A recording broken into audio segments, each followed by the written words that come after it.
شہزاد صاحب، حکومت اگر یہ اپنا آئینی عدالتیں بن جاتی ہیں تو حکومت کیا حاصل کر سکتی ہے، ان سے کیا فوائد اٹھا سکتی ہے؟ یا پھر یہ جو مولانا صاحب کا مطالبہ ہے کہ آئینی بینچ بنایا جائے، یا حکومت اس طرف جائے گی؟ دیکھیں، بینچ کی طرف تو نہیں جائے گی. بینچ کی طرف جاتی ہے تو اس کا مطلب ہے کہ آئینی ترامیم نہیں ہو رہی، اور صرف کانسٹیٹیوشنل کورٹس بنانا مقصود نہیں ہے، بلکہ اگر آپ جو ترامیم ہونے جا رہی اس کا مسودہ پڑھیں، جو بھی حتمی بھی نہیں ہے، لیکن اس میں جو ہمیں ایسنس ملتا ہے وہ یہی ہے کہ اس وقت سپریم کورٹ کی اتھارٹی کو بھی کمپرومائز کیا جا رہا ہے. چیف جسٹس کے انتخاب سے لے کے اس ہائی کورٹس کے چیف جسٹس کے انتخاب، ججز کی انڈکشن سے لے کے ان کی برطرفی تک پورے نظام کو تبدیل کیا جا رہا ہے.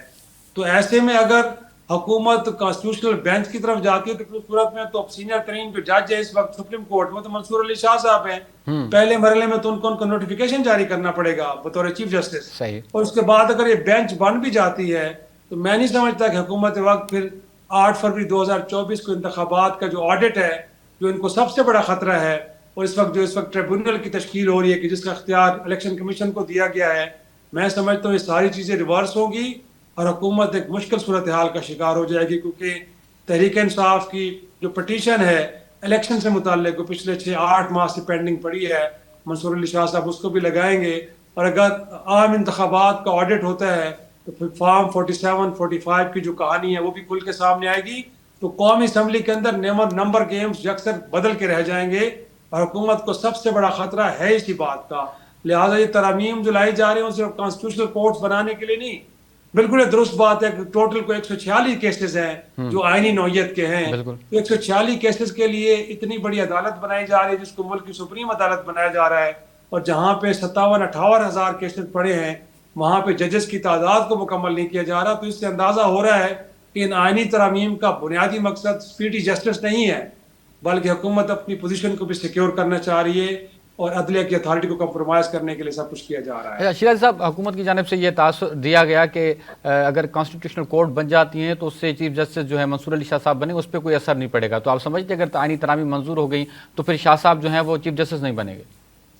یہ تو خیر بعد میں وقت بتائے گا کہ جب آپ چیف جسٹس کے انتخاب کا طریقہ بدل دیں گے کہ گویا کہ ٹاپ 3 ججز کے نام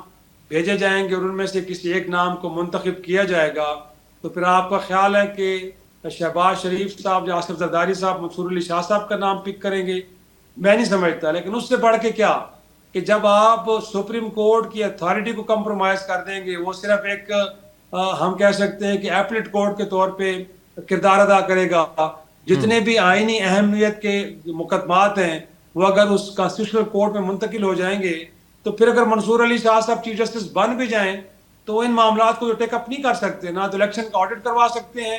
اور نہ ہی مخصوص نشستیں یا 63A یا کوئی اور جتنا بھی عوامی اہمیت کا معاملہ ہے جو